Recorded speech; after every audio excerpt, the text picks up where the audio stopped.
Let's talk about some sleeping tips because I think that's a really great point. A lot of us have a hard time sleeping. I actually have had a hard time sleeping lately, to be honest with you, and a lot of it has to do with the temperature in my apartment.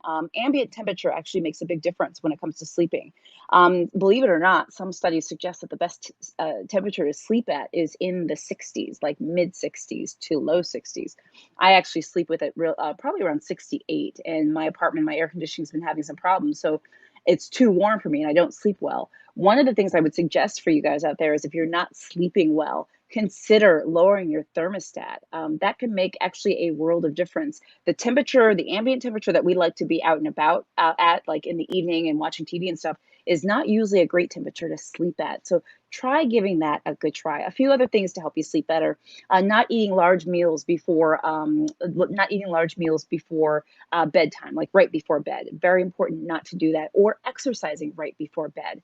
Also, it's super important to try to avoid alcohol before bed. And alcohol in general, by the way, it may make us sleepy, but it actually interrupts sleep.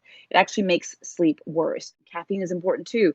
Coffee or tea before bedtime, not only is it caffeine and can keep us up, it's a stimulant, but it's also, those are both diuretics as well. You may end up waking up to go to the bathroom many times at night. A lot of people sleep with their TVs on, or some like either ambient noise, or they have the TV on with the sound low. That is actually one of the worst things we could do.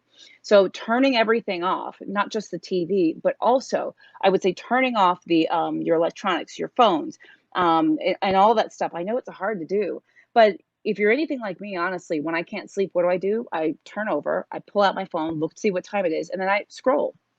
I see what messages I have. I see what notifications I have. And it's honestly the worst thing for sleep. So if you can learn to sort of shut those electronics down, shut off the TV, etc., that is one of the most important things we can do. I would also say too, beeping and bright lights in the room.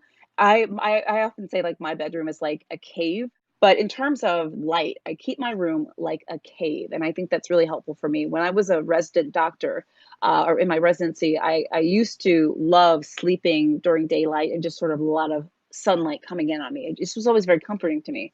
When I became a resident, however, my hours were all over the place. And what I realized is that when I get off of a call shift, after I've been working for 36 hours or whatever, I couldn't sleep in the middle of the day. So I needed to really shut off everything. So I actually started, I got darkening shears. And when I was a resident, I really couldn't afford them because they were kind of expensive. So I just got cardboard and I stuck on the window behind the curtain so that the room would be dark. And then like over my cable box, sometimes like with a cable box, there's like a little blue light. I actually have a washcloth, like a dry, a towel that's covering that. I basically keep my room, it's like a bat cave, basically. You would think I was a bat.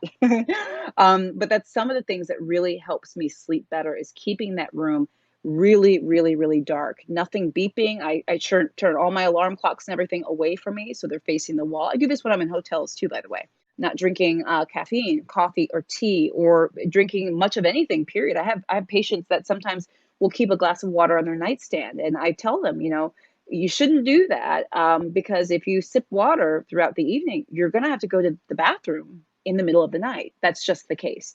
Of course, you don't want to be dehydrated. Drink what's normal, but the idea of drinking up to bedtime is potentially a problem. Last thing I would say is this: try to wind down before bedtime. Okay. So instead of doing work right up until bedtime, and this is something I try, instead of, on my computer doing charts, whatever, right up until bedtime, I try to stop a good couple hours before.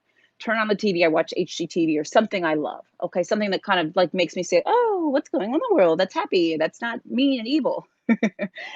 So try to wind down, whether that's taking a bath, whether that's reading a magazine, whether that's turning on a movie, whether that's disengaging, whether that's turning off electronics completely and just sort of, I don't know, meditating, talking to your partner, whatever it might be.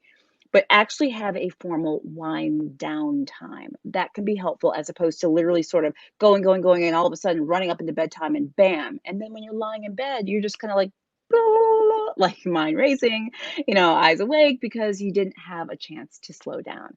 I know I'm just rambling on and on and on. I try not to keep these lives too long. I'm doing more regular lives. I'd love your feedback on topics that you're interested in talking about for lives. Trying to make sure that these topics are different than other topics for videos that I'm posting because I want to make sure that you're getting different content. But if you want some of the same stuff over, I really just want to hear like what would be the most helpful for you. So give me some feedback about that. I'm trying to go live on YouTube now about twice a week or so. I appreciate all of you guys who have joined my membership channel. Many of you guys have. So as always, I love you guys. You're amazing. And I will see you guys soon.